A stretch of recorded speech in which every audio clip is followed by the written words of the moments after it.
Olá, pessoal. Depois de uma apuração dura, voto a voto, está decidido quais são os candidatos que vão ao segundo turno na capital paulista.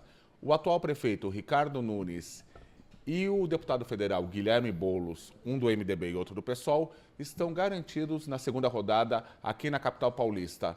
Logo depois veio o empresário, o ex-coach Pablo Marçal.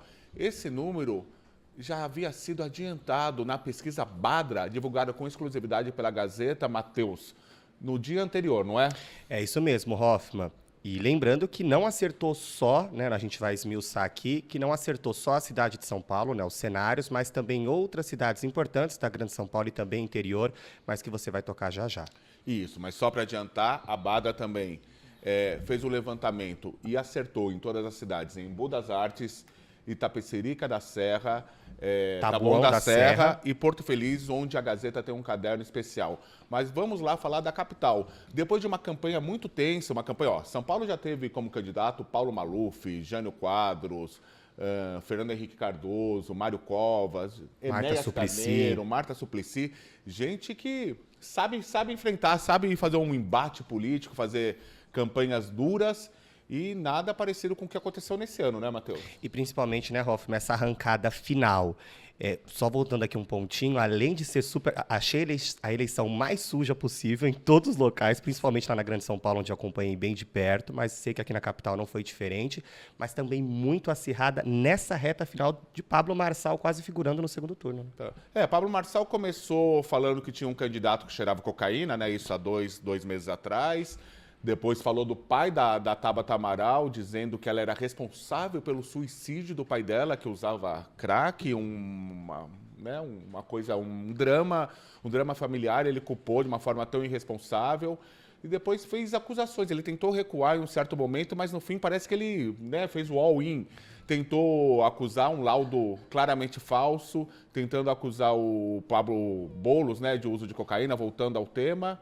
E também José Luiz da Atena, um estuprador, né? Sim, usou Jack, que é conhecido o termo em cadeias. Um termo de cadeiro, usou Jack. E isso, assim, ele teve uma votação muito forte, o Pablo Marçal quase passou para o segundo turno, mas eu ouvi de muita gente falando, se ele desse um passo atrás, falasse um pouco mais de propostas, poderia ter tido esse momento inicial forte, intenso, mas se ele desse um passo atrás um pouco antes, ele teria o voto e o eleitor ficou um pouco assustado.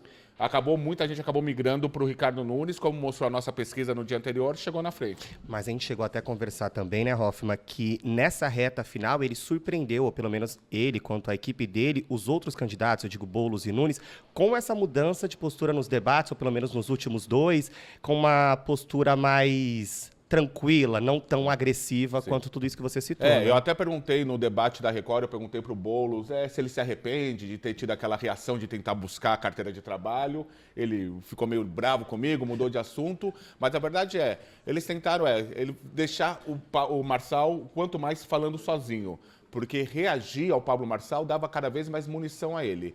Mas o resultado está fechado. E só uma coisa que me surpreendeu. Eu sei que você é fã do apresentador José Luiz da Atena. Gosta dele? Gosto bastante. Mas parece que o eleitor paulistano não gostou dele para ser prefeito, né? Dá para resumir ele naquela palavra que eu sempre falo, que eu gosto, derreteu literalmente, né?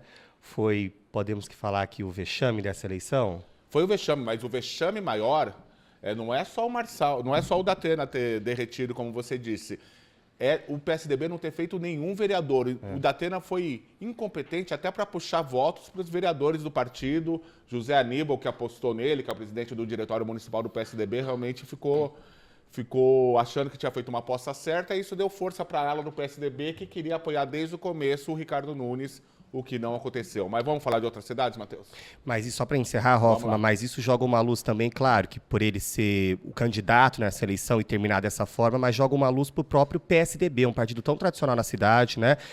Com políticos históricos, igual você abriu aqui a nossa análise, simplesmente rachado e quebrado por rixas internas, né? Exatamente. O PSDB fez presidente nas eleições de 94, de 98, chegou ao segundo turno em 2002, Sim. 2006, 2010, 2014 e hoje desapareceu. No seu principal ninho, que é a cidade de São Paulo, desapareceu. Não existe PSDB na capital paulista, pela primeira vez. Daqui a pouco vai ter uma matéria também na Gazeta de São Paulo que a gente explica essa derrocada, esse desastre tucano aqui na capital. Mas vamos lá. E é isso, só para fechar e você mudar de cidade, o segundo turno ficou, né, Hoffman? Só para a gente trazer aqui os números, com 100% das urnas apuradas, Boulos com...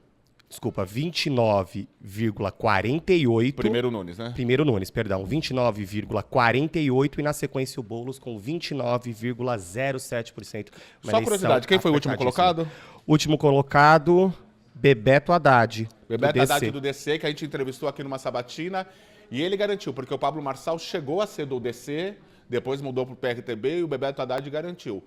Marçal está acelerando demais na curva, ele não vai conseguir chegar na reta final aí em primeiro nem em segundo. Bebeto Haddad, apesar de 0,01%. da lanterninha aí, previu bem o que ia acontecer.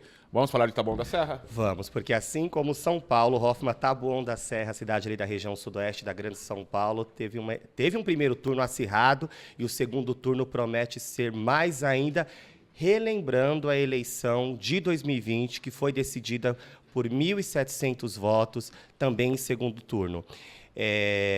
Posso tocar aqui, Bruno? Vai. O Taboão é com você. É isso. Disputam ali o segundo turno na eleição deste ano, né? Engenheiro Daniel, do União Brasil, com o atual prefeito, Aprígio, do Podemos. Em 2020, só para a gente inserir essa discussão, Hoffman, o segundo turno naquela época foi Aprígio, que estava tentando o cargo de prefeito pela primeira vez, e o engenheiro Daniel era do PSDB, porque ele era a aposta da máquina, do ex-prefeito da cidade, Fernando Fernandes. E do governador à época, né, que era o Alckmin, que era o Rodrigo Garcia. É isso mesmo. Na eleição deste ano, Fernando Fernandes também saiu como candidato pelo mesmo partido, uma figura aí histórica do PSDB, ficou em terceiro lugar. Nossa pesquisa apontava, né, um empate técnico entre ele e o Aprígio, mas passou o Aprígio, Hoffman. Isso, mais um acerto da pesquisa Badra, que colocou o engenheiro Daniel em primeiro e colocou o empate técnico, por pouquíssimo 0,1% de diferença entre Fernando Fernandes e Aprígio. Realmente o engenheiro Daniel chegou em primeiro e o Aprígio chegou em segundo. Então é mais um acerto da pesquisa aqui feita com exclusividade para a Gazeta. É isso. O engenheiro Daniel, que chama muito a atenção, Hoffman, é o que se discute ali na região, o engenheiro Daniel ficou em primeiro lugar, né, com 73.479 votos, que representa ali 48,98% dos votos válidos.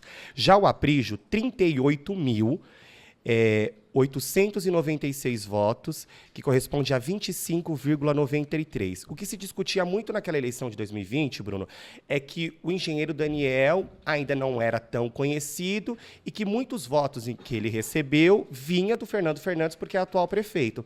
Nessa eleição, e até a nossa pesquisa também adiantou isso, mostra que o Fernando Fernandes ele seguiu com os votos que são dele, né, que já é um político ali de mais de 4 vezes prefeito na cidade, mas o engenheiro Daniel conseguiu ter um recorte de votos de pessoas que gostam dele ou que apostam nele, né? E a municipalização da Regis Bittencourt, da ex-Regis Bittencourt, você acha que fez alguma diferença? Eu acho que foi ali o recorte primordial, eu acho que é o que pode decidir a eleição, porque a rodovia, né, que era uma rodovia federal, administrada por uma concessionária, foi municipalizada, então ela passa a ser de responsabilidade da prefeitura, e isso tudo aconteceu em um processo às vésperas da eleição, né? Começou ali no meio do ano, mas as mudanças, as intervenções dela começaram a entrar em prática um mês antes, então isso, para muitos, fez com que o Aprígio perdesse votos e passasse para outros candidatos. O engenheiro Daniel também tem o apoio do prefeito, né, popular, prefeito de Embu das Artes, o Ney Santos. O que aconteceu em Embu das Artes? É isso mesmo, Hoffman. Ney Santos é do Republicanos, apoiou a candidatura do candidato em Itapecerica, que a gente fala já, mas em Embu foi do engenheiro Daniel, então, engenheiro Daniel aí no segundo turno. Tá bom.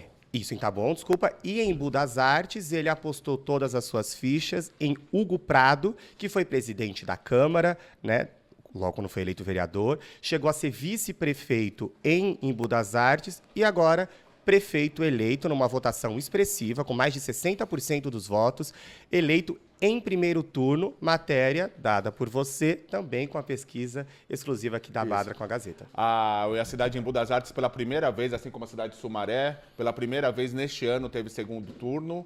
a possibilidade de segundo turno, mas não teve porque realmente o Hugo Prado valeu-se da sua própria popularidade e da popularidade de Ney Santos para chegar em primeiro na cidade, assim como adiantou a pesquisa Badra na cidade da Grande São Paulo. Olha, só para a gente ilustrar com números, viu, Hoffman? O Hugo Prado, né, ele obteve 88.411 votos, o que representa 61,79% dos votos válidos. A Rosângela Santos, a principal adversária do PT, foi vereadora também na cidade, obteve 52.353 votos, o que representou 36,59% dos votos válidos. Perfeito. E por fim ainda não, mas Itapecerica da Serra. Itapecerica da Serra também, cidade ali da região sudoeste da Grande São Paulo, território gigantesco.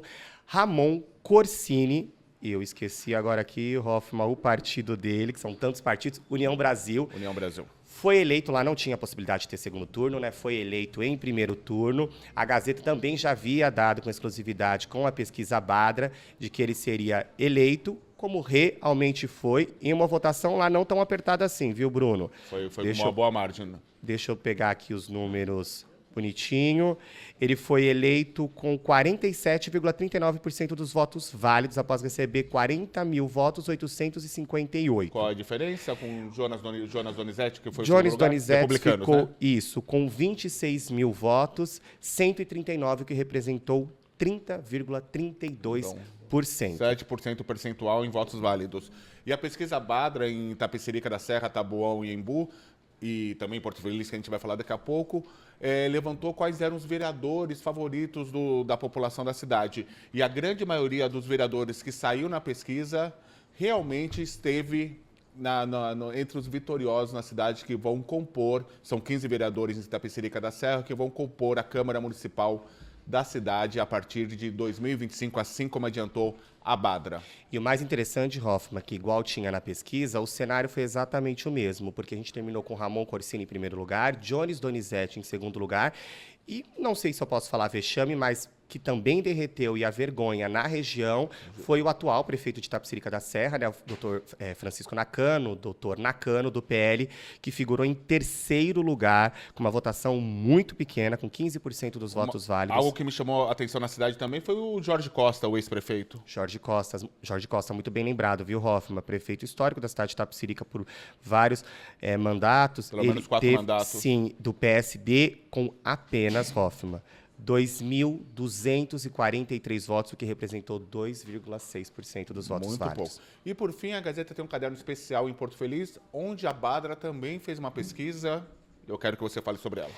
É isso, Porto Feliz, município ali na região de Sorocaba, lá também a eleição foi emocionante e ali, pau a pau, Célio Peixoto, né, atual aposta do prefeito da cidade, Dr. Cássio Prado, foi eleito para assumir a prefeitura no dia 1º de janeiro de 2025. Ele foi eleito após receber 13.357 votos, o que representa, Bruno, 46,29% dos votos. Em segundo lugar, apareceu o Gerão, do União Brasil, que obteve, Bruno, 12.452 votos. Então, foi uma diferença ali de 1.500 votos, mais ou menos, entre os dois, mas dando Célio Peixoto como o novo prefeito de Porto Feliz. Lembrando, Bruno, que todas essas pesquisas que você citou, quanto também todas essas matérias aqui dos prefeitos eleitos, quanto também dos vereadores, está tudo no site gazetasp.com.br, na editoria política. Entrou, já está aqui